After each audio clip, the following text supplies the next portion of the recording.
as far as knowing that this is not going to be a bowl season. You're not going to get those extra practices, that extra time with your team.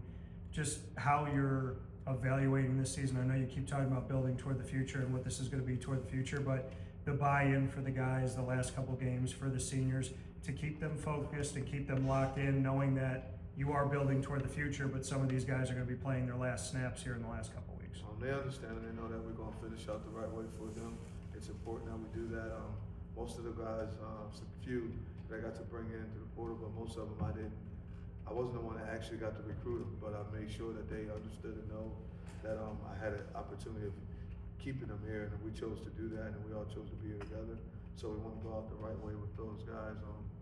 Then for the young guys, they know they're going to play. Like last week, if you look at the game, we went through it. There were 20 freshmen that got like meaningful time in the football game, right? That were able to play. I think out of those 20 freshmen, 17 were true. The other ones were redshirt freshmen. And then there was a lot of other guys that got to play when you just go into the sophomore class. So it's promising and giving them a chance to see that, letting them understand and know, like, look how many guys are playing. Look what happened for the future. So, I mean, we're building the program, right? Last year, and this is the best way to say it, why everyone's excited about it still going. Last year, I was able to bring in a lot of strong senior leadership. I brought a lot of guys that I already had prior relationships. Some great senior leadership was able to come in. First off, starting off with the quarterback, Fadel Diggs, and then they had some guys here that were like very, very tough.